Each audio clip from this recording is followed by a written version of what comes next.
오늘은 에베소서 4장의 말씀을 갖고 결정하는 존재 성도라는 제목으로 함께 하나님 말씀을 나누도록 하겠습니다. 성경을 읽다 보면, 특별히 서신서와 또 사도 바울의 글을 읽다 보면 사실은 에베소라고 하는 지역이 그렇게 신앙생활하기에 좋은 지역이 아니었다는 것을 우리 모두가 알게 됩니다.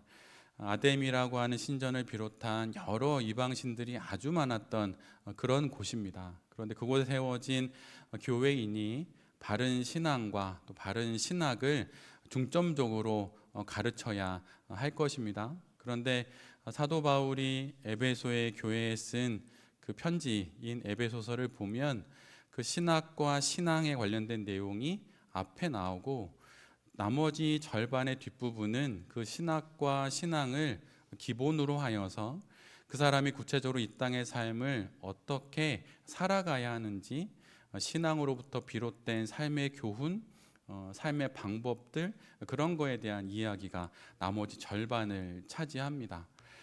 그래서 우리가 지금 그 부분을 계속 함께 나누고 있는데, 이것을 통해서 우리가 마음에 새겨야 하는 건, 좋은 신앙을 갖는다고 하는 것은 어떤 신학적인 교리를 이해하고 신비의 체험을 하는 것, 그것은 절반이고, 그것을 통해서 나머지 절반, 누구나 보아도 알 수 있는 눈에 드러나는 삶의 모습이 있어야 한다는 것입니다.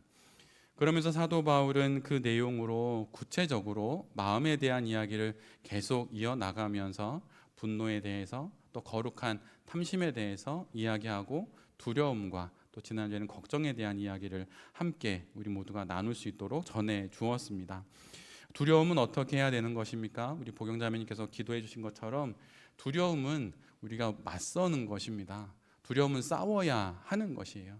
나의 영혼의 집에 침범한 외부인인 것입니다. 범죄자가 들어왔다 생각하고, 도둑이 들어왔다 생각하고 그와 맞서야 하는 것입니다. 항복해서는 안 되는 것이에요. 두려움과는 그래서 여러분 싸워야 합니다. 그리고 우리가 지난주에 나눴던 걱정은 어떻게 해야 되는 것입니까? 두려움이 외부의 침입자라고 말한다면, 걱정은 내부의 적입니다. 나도 모르게 나의 성벽을 조금씩 갉아먹는 내부의 적과 같은 것이 걱정이지요. 성경은 우리 모두에게 이야기합니다. 걱정하는 것을 멈춰라. 걱정 회로를 돌리는 것을 멈추고, 걱정이 있다면 그것은 하나님께 보내고, 걱정을 묵상하지 말고 하나님과 하나님의 일하심과 그분의 도우심을 묵상하라고, 그렇게 성경은 우리에게 말해주고 있습니다. 지난 한 주간 어떻게 걱정은 잘 멈추면서 사셨습니까? 그냥 주일은 주일이고 말씀은 말씀일 뿐, 월요일부터 나는 전혀 다른 인생을 사듯이 그렇게 걱정을 막 하면서 혹시 사셨나요? 걱정으로 월요일 오전까지는 어떻게 좀 말씀으로 살아봤는데, 오후부터는 스마트폰을 들고 나라의 시국을 살피면서 이렇게 유튜브를 이렇게 웹서핑하듯이 돌아다니시다가 걱정을 묵상하다시피, 마치 걱정이 나의 친구인 것처럼 그와 동행하면서 멈추지 않고 걱정을 하면서 살아오신 것은 아닌지 모르겠습니다. 여러분, 보이지 않는 여러분의 마음을 지키고 싶고 여러분의 영혼을 지키고 싶으십니까? 그럼 여러분, 보이는 스마트폰을 멀리 하십시오. 여러분, 늘 언제나 영적인 것은 가장 육적으로 구현되기 마련입니다. 여러분, 정말 하나님 앞에서 신실한 사람이 되고 싶으십니까? 그러면 성실하게 행동하면 돼요.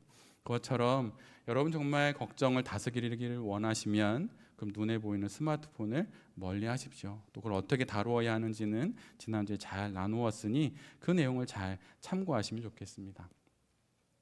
여러분, 그런데 가끔 궁금증이 생겨요. 이렇게 정말 설교도 많이 듣고 신앙서적도 많이 읽고 정말 공부하다시피 신앙생활을 하는데 왜 우리의 신앙은 이렇게 변하지 않는 것일까? 왜 이렇게 변하지 않는 것일까? 이런 질문을 하게 됩니다. 여러분, 혹시 홑줄이라고 하는 줄을 아십니까? 이름은 잘 모르지만 분명 보기에는 보셨을 거예요.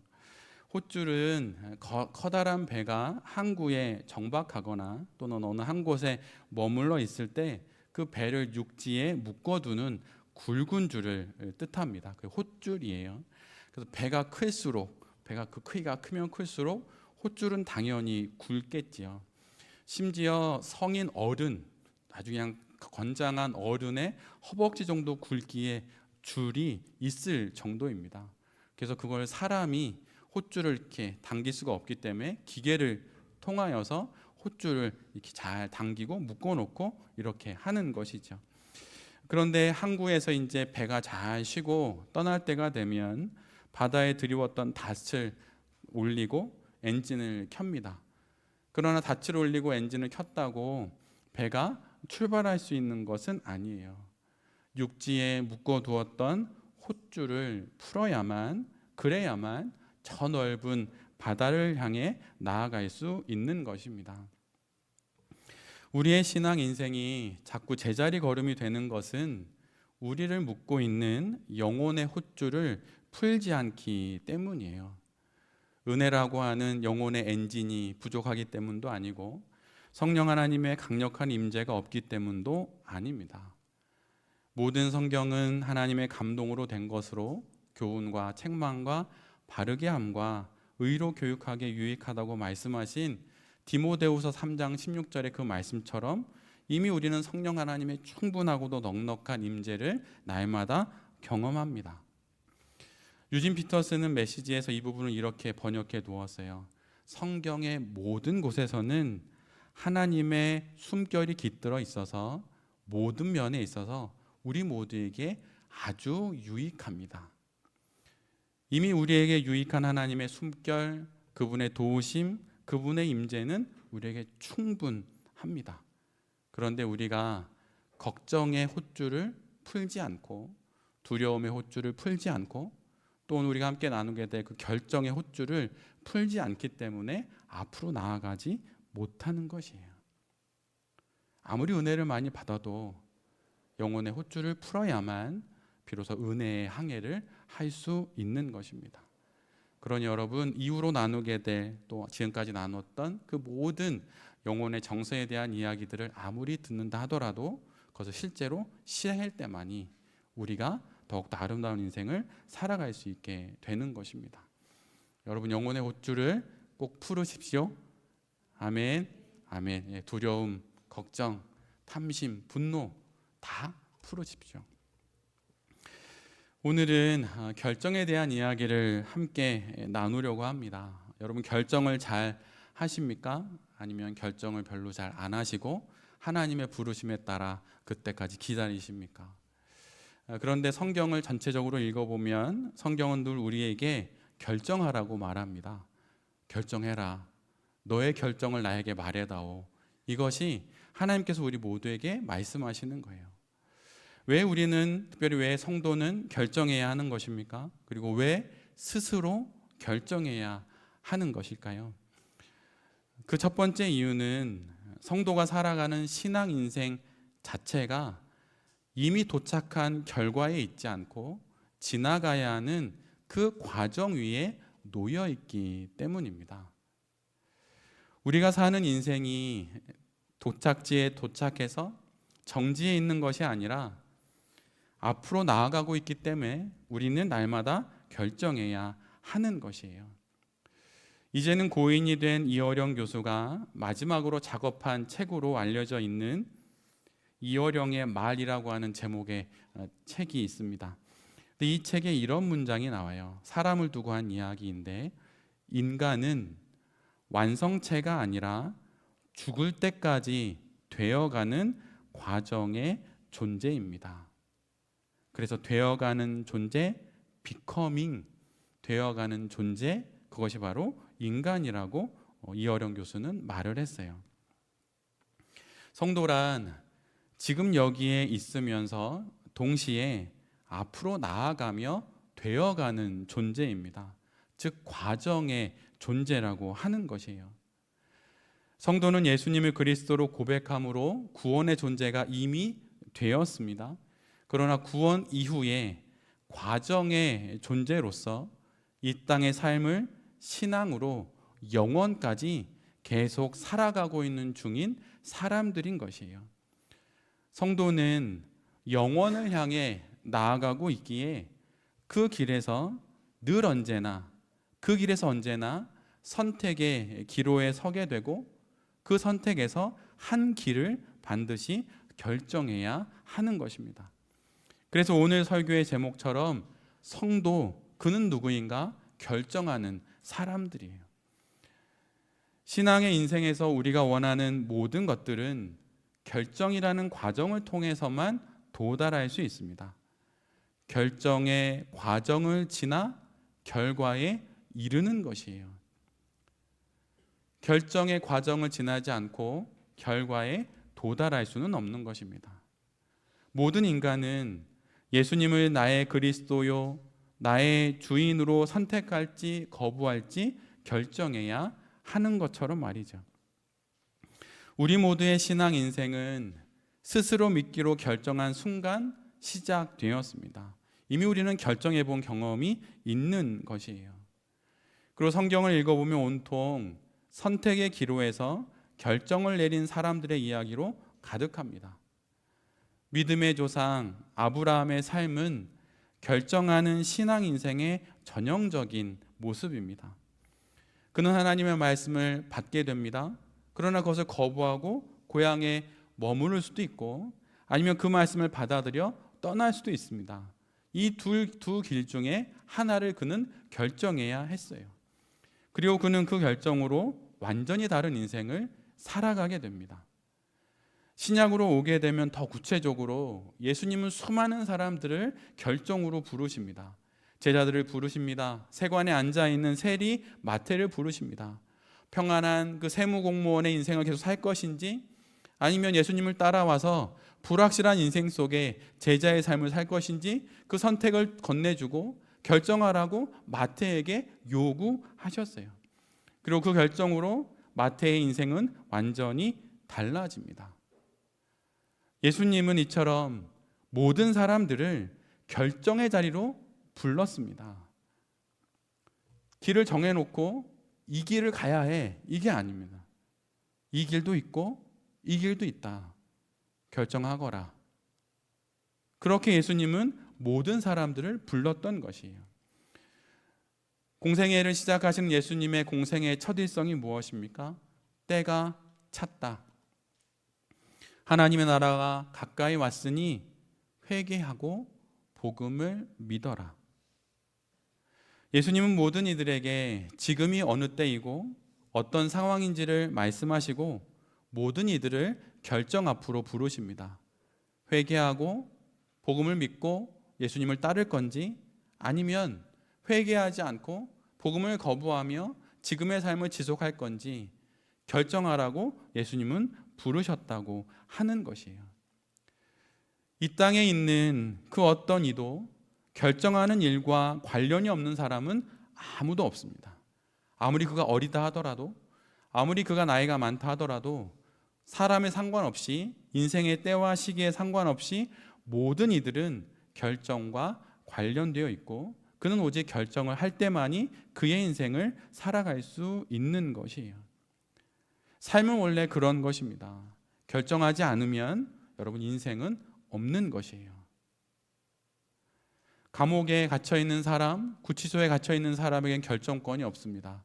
오직 결정되어 선포되는 것들, 규칙으로 규정된 것들만 따르면 그만이에요. 그는 결정할 수 없습니다. 그러나 이 땅에 살아가는 모든 이들은 결정할 때만이 그의 인생을 살아갈 수 있는 것이에요. 인생을 살아간다는 것 자체가 결정해야 하는 것입니다. 산다는 것은 곧 결정한다는 것이에요. 내가 결정해야 할 때만 결정해야만 내 삶이 시작되는 것입니다. 신앙 인생도 마찬가지입니다. 우리가 결정해야만 신앙 인생이 시작되고 신앙 인생 속에서 아름다운 인생의 길을 걸어갈 수 있는 것이에요. 여러분 아름답게 신앙 인생을 걸어가고 싶으십니까? 그럼 여러분이 지금 과정 위에 놓여 있다는 것을 기억하고 여러분 결정하십시오. 그 결정을 통해 우리는 더 좋은 성도가 될 수 있고 우리는 그 결정을 통해 더 아름다운 인생을 살아갈 수 있는 것입니다. 우리가 왜 결정을 해야 합니까? 우리는 과정 위에 있기 때문이에요. 이것이 우리가 결정을 내려야 하는 첫 번째 이유입니다. 우리가 결정을 내려야 하는 두 번째 이유, 성도가 반드시 결정을 해야 하는 두 번째 이유는 성도는 결정을 통해서만 존엄하게 살아갈 수 있기 때문입니다. 성도는 신앙 인생 속에서 결정이라고 하는 행위를 통해 하나님의 형상을 따라 지음받은 존엄한 자로 살아갈 수 있습니다. 여러분 한번 생각해 보십시오. 하나님의 이 땅을 향한 그분의 첫 번째 결정이 무엇이었습니까? 그것이 바로 창조였습니다. 하나님의 창조의 결정으로 세상은 빛과 어둠으로 나뉘게 되었고 땅과 바다로 갈라졌고 궁창 위의 물과 궁창 아래의 물로 갈라졌습니다. 이처럼 결정을 내린다는 것은 장작을 도끼질을 하면 두 조각으로 나뉘는 것처럼 결정을 내리기 이전의 삶과 그 이후의 삶이 뚜렷하게 달라진다는 것이에요. 모든 주체적인 인격은 결정을 통해서 옛삶을 떠나 새로운 삶을 시작하게 되는 것입니다. 존엄이라고 하는 그 한자를 보면 높을 존자와 엄할 엄자가 합쳐진 것입니다. 근데 여기서 높을 존은 높은 분에게 공손하게 두 손으로 병을 들고 그 병 안에 있는 음료를 이렇게 따라드리는 모습이 그 존자입니다. 그리고 엄자는 어느 사람이 자신의 두 손으로 사납게 날뛰는 호랑이의 그 꼬리를 힘껏 붙잡고 있는 그 모습이면서 그 앞에 입구자가 붙어 있어서 그러한 정도의 기세로 말을 내뱉는 것, 그것이 바로 엄할 엄자입니다. 스스로 결정을 할 때만이 우리는 이와 같은 존엄한 인생을 살아가게 되는 것이에요. 여러분, 이단과 사입이 무속과 미신에 빠진 이들의 특징이 무엇입니까? 그들은 결정하지 않습니다. 자신의 인생의 결정을 위임합니다. 가스라이팅과 그루밍을 통해 결국 사악한 이들이 빼앗는 것이 무엇입니까? 결정권을 빼앗는 것이에요. 그래서 이단과 사입이 무속과 미신에 빠진 모든 이들은 결정하지 않습니다. 그래서 이단의 교주에게 물어봅니다. 미신을 따르는 이들, 무속을 따르는 이들은 스스로 결정하지 않습니다. 때와 시를 묻습니다. 함께할 사람을 묻고 그거에 따라 결정합니다.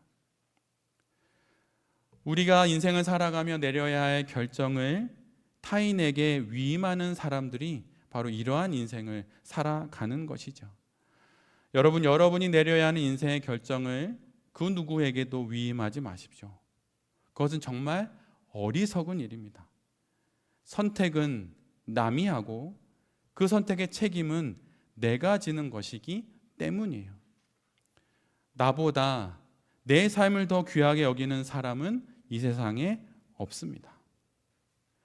물론 아직 어린 자녀들에게는 자신들의 인생을 책임질 능력이 부족하기에 부모가 자녀의 인생에 대한 책임을 많이 느낄 수 있습니다. 그러나 그것도 일정 기간입니다. 시간이 지나면서 자녀들이 장성하면 그 책임도 자녀들 본인에게로 점점 더 많이 이양되어서 결국은 독립된 성도로 이 땅의 삶을 살아가야 하는 것이죠. 잠시 잠깐 허락된 기간 동안 자녀들을 돌볼 뿐입니다. 그래서 결정이 부모에게 위임될 수 있고 그것이 안전할 수 있어요. 그런데 다 큰 성인이 되어서도 스스로 결정하지 않고 결정을 위임한다는 것은 존엄한 존재로 살아가기를 스스로 포기하는 것입니다. 중요한 것은 그냥 포기하는 것이 아니라 스스로 포기한다는 것이에요. 하나님의 형상을 닮은 성도는 스스로 결정합니다. 거룩한 성도로 존재한다는 것 자체가 결정하는 삶으로 초대받습니다. 받았다는 것이에요. 노아가 방주를 만들고 어떻게 합니까? 마을로 내려가 사람들에게 결정을 요구합니다. 곧 온 세상은 멸망하게 될 것입니다. 여러분 결정하고 방주로 들어오십시오. 하나님의 나라로 들어가십시오. 이렇게 요청하죠. 그러나 그들은 결정하지 않습니다. 아니, 결정을 하지요. 하나님 아닌 것을 결정합니다. 존재한다는 것은 그 자체가 결정하는 삶으로 초대받았다는 것이에요. 우리는 눈에 보이는 어떤 것을 선택함으로 결국은 어떤 존재가 되어 갑니다.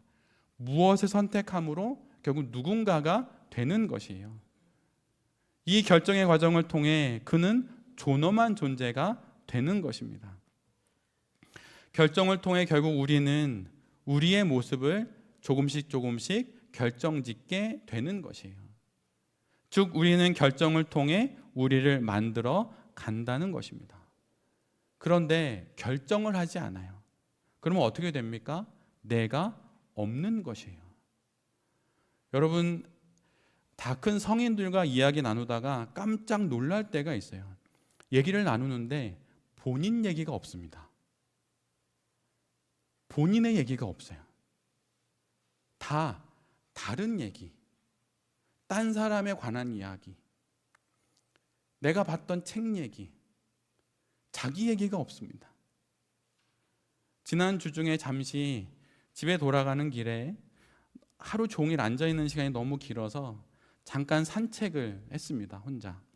그런데 한 1시간 정도 혼자 산책을 하는데 오가면서 들리는 사람들의 목소리가 너무 크게 들리는 거예요.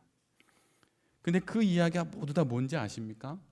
그 두 사람의 이야기가 아니라 둘 말고 딴 사람에 대한 이야기를 둘이 나누고 있어요. 다 그 사람에 관련된 이야기를 둘이 나눕니다. 모두 다 그런 이야기를 지나갈 때마다 다 그 얘기를 하더라고요. 근데 여러분, 종국에 정말 필요한 것은 무엇입니까? 내 이야기를 하고 스스로 내 인생을 결정하는 것이에요. 결정을 통해서만 우리는 내 존재가 되고 내 스스로의 인생을 만들어갈 수 있는 것입니다. 결정을 하면 어떤 일이 벌어지게 됩니까? 내가 무엇을 좋아하는지를 알아가게 되고 무엇을 잘하는지를 알아가게 되고 우리 아이들로 말하면 진로와 전공을 찾아가게 되는 것입니다. 내가 무엇을 좋아하고 무엇을 잘하고 내가 어떤 것에 적성이 맞는지 그걸 어떻게 알 수 있습니까? 여러분, 결정해 보면 아는 것이에요. 스스로 결정해 보면 또 그 길을 걸어가 보면 내가 무엇을 좋아하고 무엇을 잘하고 무엇에 흥미를 느끼는지 알아가게 됩니다. 진로라고 하는 한자를 보면 나아갈 진자의 길로자예요. 진로가 무엇입니까? 고정된 무엇이 아니에요. 나에게 맞는 진로가 딱 저기 깃발을 꽂고 있는 것이 아닙니다. 그것이 아니라 걸어가면 알아가게 되는 길이라고 하는 것이에요. 진로는 걸어가면서 열리는 것이고 그러면서 확정되고 또 변화되는 것입니다. 그것이 진로를 찾아가는 길이에요. 결정을 통해서만 오직 나에게 맞는 것을 알 수 있고 그것을 통해서 내가 누군지를 알아가는 것입니다. 그런데 이단과 사이비는 스스로 결정하지 못하게 합니다. 다 물어보라고 그래요. 이거 해야 됩니까? 말아야 됩니까? 이거 사야 합니까? 말아야 합니까? 이 사람 만나야 하나요? 만나지 말아야 하나요? 다 물어보게 합니다. 그것은 하나님의 형상으로서의 인간의 존엄을 파괴하는 것이에요. 그러나 참된 신앙은 그 여정을 걸어가면 걸어갈수록 자신의 존재에 대한 감각이 뚜렷해집니다. 바로 여기서 자신의 존재에 대한 감각, 자존감이 형성되는 것이에요. 내가 누구이고 무엇을 좋아하는지 그것을 알아가게 되는 것입니다. 여러분, 존재가 희미해지는 이유는 결정이 없기 때문이에요. 난 내가 누구인지 모르겠고 내가 뭘 좋아하는지 모르겠고 나의 인생은 어떤 것인지 모르겠다라고 말하는 건 결정하지 않기 때문입니다. 왜냐하면 존재는 오직 결정을 통해서만 뚜렷해지는 것이기 때문이에요. 그래서 여러분, 식당에 가서도 무엇을 먹을지 결정하십시오. 식당에 가니까 어느 식당 메뉴판에는 이런 메뉴가 있더라고요. 아무거나 메뉴입니다. 10,000원. 그냥 아무거나 하면 그게 딱 나와요. 김밥에 튀김에 적당히 섞여서 떡볶이까지 나옵니다. 얼마나 결정을 못하면 아무거나가 결정 내용에 있을까요? 근데 여러분 식당에 가서도 결정하세요. 짬뽕을 먹을 건지 짜장면을 먹을 건지 결정하세요. 그리고 우리 아이들도 항상 의견이 있어야 돼요. 뭐 하고 싶니? 아무거나요. 그건 의견이 없는 거예요. 의견을 위임하는 거예요. 여러분 그러면 안 됩니다. 그리고 여러분 한 가지 더는 결정을 하는 좋은 방법과 연습은 낯선 곳에 가서 여러분 안 먹어봤던 걸 먹어보는 겁니다.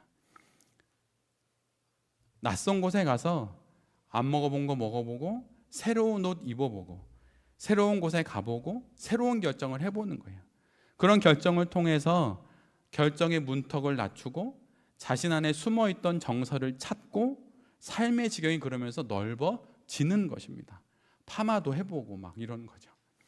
나한테 어울리는 게 뭔지 모르겠지만 해보는 거예요. 여러분 그것이 이 땅의 삶을 하나님 앞에서 존엄하고도 아름답게 살아가는 것입니다. 그런데 더 놀라운 사실은 이러한 삶을 지속적으로 꾸준히 스스로 결정하는 인생을 살아가는 사람들의 그 신앙 인생은 시간이 지나면 지날수록 더욱더 뚜렷해진다는 것이에요.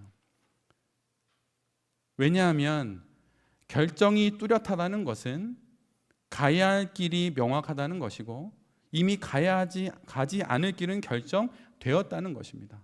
그래서 결정을 내리면 그 다음에 결정을 또 그 결정에 낳게 되면서 그의 인생이 뚜렷해지는 것이에요. 그래서 그를 보면 그 다음에 이런 결정을 하겠구나라는 게 느껴지기도 하고 본인을 보면서 내가 이렇게까지 결정하면서 왔으니 이 다음의 결정은 이렇게 되겠구나라는 것도 잘 알게 됩니다. 그것이 분별이에요. 분별이 심오한 영적인 그 무엇이 아닙니다.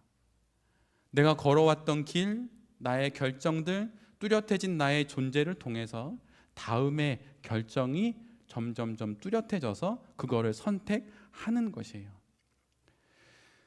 신앙의 세계에서 좋은 신앙의 덕목으로 말하는 것이 순종이지요. 성도는 인생을 살아가면서 여러 번의 순종을 하게 됩니다. 근데 그 중에서 가장 어려운 순간은 언제일까요? 그것은 가장 첫 번째입니다. 일반적으로 첫 번째 순종이 가장 어렵지요. 그런데 일단 순종의 바다에 뛰어들면 그 다음은 조금 더 쉬워집니다.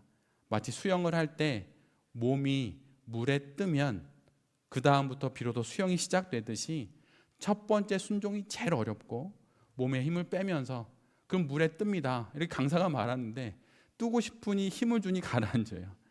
이게 정말 신기하죠.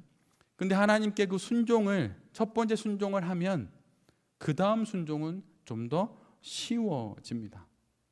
그러다 보면 그 과정 속에서 점점 쉬워지다가 순종이 명료해지고 그러다 보면 확연히 다른 순종 이전과는 완전히 다른 그런 인생을 살아가게 되는 것이에요. 걱정이 걱정을 낳듯이 순종이 순종을 낳듯이 결정이 결정을 낳는 것입니다. 결정하십시오. 결정이 어렵다면 쉬운 것부터 여러분 결정하십시오. 그리고 결정이 누적될 때에 그 거룩한 결정을 통하여서 결국은 거룩한 인생을 살아가게 되는 것이에요. 가끔 사업하시는 분들이 저에게 사업의 방향을 물어보실 때가 있습니다. 근데 저는 사업을 하지도 않고 잘 모릅니다. 그래서 그분들에게 사업의 방향을 또 사업의 노하우나 방법을 알려드릴 수 없어요. 또 그분들이 저에게 묻는 것도 그런 것이 아니죠. 저는 그저 그 사업을 어떻게 하는 것이 더 신앙적인 것인지에 대해서 말씀드릴 뿐입니다. 그런데 그렇게 말씀드리고 나서 늘 언제나 반드시 꼭 그분에게 드리는 말씀이 있어요. 대표님, 이 사업에 대해서 가장 많이 아시고 가장 많이 고민하시고 가장 많이 기도하시는 분은 제가 아니고 대표님이십니다. 결정은 대표님이 하시는 것입니다. 저는 그저 한 명의 목회자로 신앙적인 면을 말씀드릴 뿐입니다. 스스로 결정하십시오. 저는 계속 기도하겠습니다. 사업은 누가 하는 것입니까? 그 사업의 대표가 하는 것이에요. 그 책임은 누가 지는 것입니까? 사업의 대표가 지는 것입니다. 그럼 그 사업의 결정은 누가 해야 합니까? 대표가 해야 하는 것이에요. 우리 인생도 마찬가지입니다. 남 탓하거나 핑계대고도 되어도 소용없습니다. 내 인생은 누가 사는 것입니까? 내가 사는 것이에요. 내 인생의 책임은 결국 누가 지는 것입니까? 내가 지는 것이에요. 그럼 내 인생의 결정은 누가 해야 하는 것입니까? 바로 내 자신이 해야 하는 것입니다. 여러분 스스로 결정하십시오. 모든 일을 스스로 결정하십시오. 갈지 말지, 그 사람과 관계를 유지하지 않을지, 지금 이 선택을 할지 말지 스스로 결정하십시오. 하나님 앞에서 기도하면서 스스로 결정하십시오. 나머지 모든 것들은 참고 사항일 뿐입니다. 참고는 전체가 아니라 일부인 것이에요. 책의 가장 마지막에 있는 첨부되어 있는 참고 문헌만을 읽고서 책을 다 읽었다고 말하는 이는 없을 것입니다. 본문을 읽어야 하는 것이죠. 그 본문은 누가 읽어야 하고 누가 써야 하는 것입니까? 여러분이 써야 하는 것이에요. 그리고 나머지 참고 문헌은 말 그대로 참고하는 것입니다. 내가 결정하고 조언은 잠깐 참고일 뿐 결정은 내가 하고 책임도 내가 지는 것입니다. 스스로 여러분 결정하십시오. 그 결과야 우리가 알 수는 없지만 과정 속에서 하나님께서 분명 우리와 함께 해 주실 것입니다. 최악의 선택을 피하고 차악이라도 선택하고 차악의 선택을 피하고 차선을 선택함으로 조금 더 나은 인생을 살아갈 수 있도록 그렇게 우리의 인생을 살아가야 하는 것이에요. 아무것도 하지 않음으로 날리는 기회비용이 여러분 너무나도 많습니다. 최선이 아니면 차선이 아니면 차악이라고도 선택하면서 최악을 피하면서 이 땅의 삶을 살아가는 것, 그걸 통해서만이 우리는 하나님 앞에서 존엄한 신앙 인생을 살아갈 수 있는 것입니다. 그러니 여러분 결정하십시오.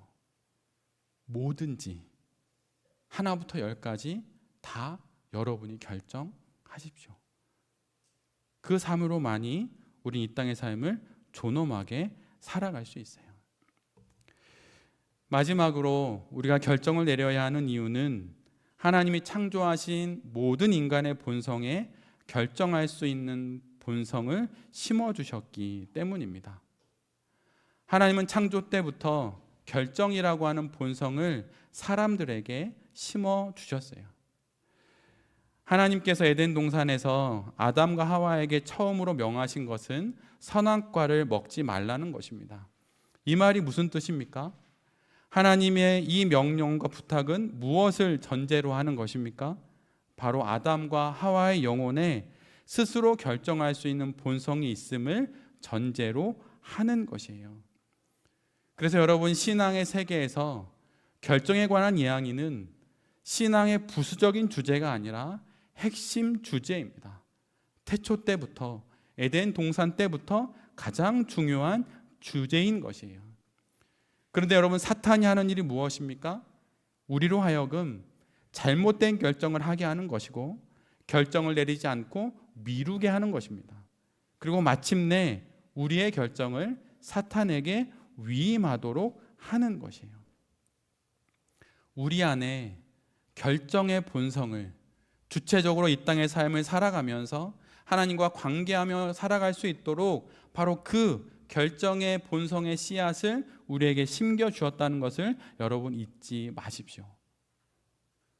다 목회자에게 물어봐야 하고 다 사모님에게 물어봐야 하고, 여러분 이것은 잘못된 신앙이에요. 한두 번 물어볼 수는 있습니다. 근데 그것은 옳지 않아요. 결정의 자유를 하나님께서 우리에게 주셨다는 것을 여러분 잊지 마십시오. 우리는 비록 완벽하게 결정할 수는 없습니다. 그러니 인간이지요. 그러나 완벽하진 않지만 끊임없이 결정을 내려야만 합니다. 그리고 그 결정을 통하여서 결국은 지금보다 좀 더 나은 신앙 인생을 이 땅에서 살아갈 수 있고, 그래야만 오직 신의 성품에 참여하는 참다운 성도가 될 수 있는 것이에요. 베드로후서 1장 4절의 말씀을 제가 예전의 성경인 개역 한글로 잠시 읽어드립니다. 잘 한번 들어보세요. 이로써 그 보배롭고 지극히 큰 약속을 우리에게 주사 이 약속으로 말미암아 너희로 정욕을 인하여 세상에서 썩어질 것을 피하여 신의 성품에 참여하는 자가 되게 하려 하셨음이니라. 우리가 어떻게 신의 성품에 참여하게 되는 것입니까?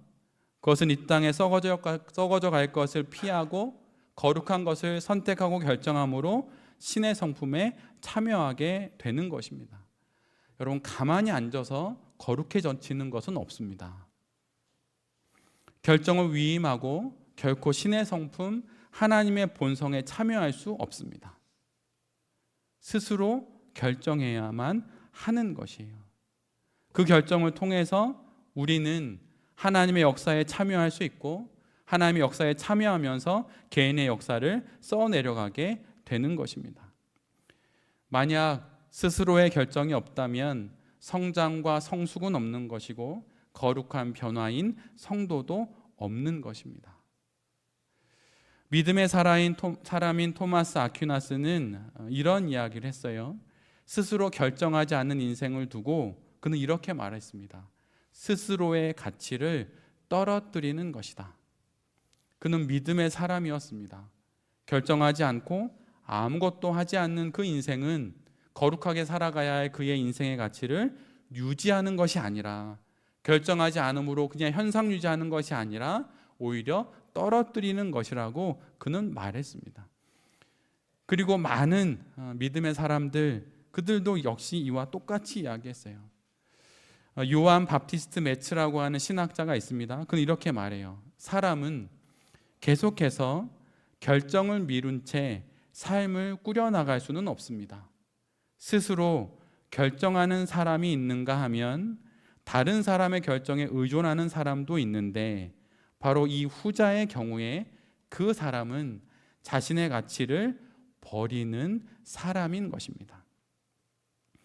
내가 결정하지 않으면 흘러가는 삶이 우리를 대신해서 결정하게 되겠지요.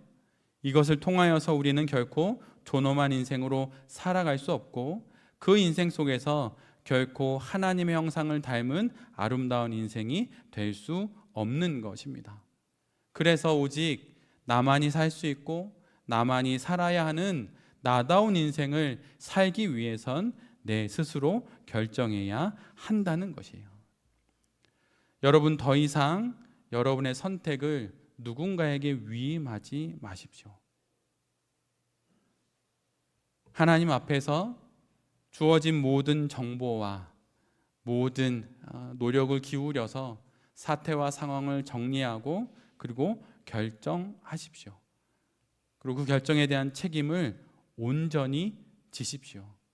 그럴 때 우리가 상상해보지도 못했던 그 인생을 우리 모두가 살아가게 될 것입니다. 신앙의 세계는 늘 언제나 이런 것이에요. 경험을 통해서만이 그의 신앙의 세계는 열리는 법입니다. 여러분, 개척교회에 대해서 누가 가장 잘 알까요? 개척교회를 해본 사람입니다. 아무것도 없이 시작해본 사람. 근데 여러분, 개척교회 목회자의 가장 큰 실수가 무엇인지 아십니까? 그것은 대형 교회에서 개척교회의 목양을 배우려고 하는 것이에요. 물론 목회의 전체적인 철학이나 틀을 배울 수는 있습니다. 정말 그럴 수 있어요. 그러나 정말 아주 많이 다릅니다. 오직 경험해 본 사람만이 그것에 대해서 가장 잘 알 수 있는 것이에요. 우리 교회의 슬로건 아닌 슬로건처럼 완벽보다는 완료하는 것이 훨씬 신앙적입니다. 제대로 100% 하는 것보다 제때 하는 것이 훨씬 거룩한 것이에요. 지금 아니면 언제, 여기 아니면 어디서 우리가 신앙생활을 하겠습니까? 정말 중요한 결정은 좀 시간을 갖고 잘 살펴봐야 하겠지만, 여러분, 그리 중요하지 않은 결정, 우리의 인생에 큰 영향이 없는 결정이라면 여러분 지금 당장 내리십시오. 기도하면서. 그렇게 내릴 때 우리의 인생은 정말 상상할 수 없는 그 인생의 모습으로 우리의 가운데 펼쳐지게 될 것입니다. 우리가 결정하지 못하는 이유가 무엇인가요? 두렵기 때문이죠. 걱정이 많기 때문입니다. 그러나 이미 우리는 그것은 앞에서 우리가 다 말씀을 나눴어요. 두려움에 맞서고 걱정은 멈추고 하나님께 기도하면서 지금 여기서 결정을 내리십시오. 그 결정을 통해 우리 모두는 가장 존엄한 하나님의 형상을 닮은 인생을 살아갈 수 있게 될 것이고, 그 결정을 내릴 때 스스로의 결정을 내리고 책임질 때만이 나만이 살 수 있는 그 인생을 우리 모두가 살아가게 될 것입니다. 여기 계신 모든 성도님들과 또 이 말씀을 전하는 제 자신이 스스로의 결정을 통해 가장 아름다운 신앙 인생을 잘 살아가는 믿음의 사람들이 될 수 있기를 간절히 기도드립니다. 아멘.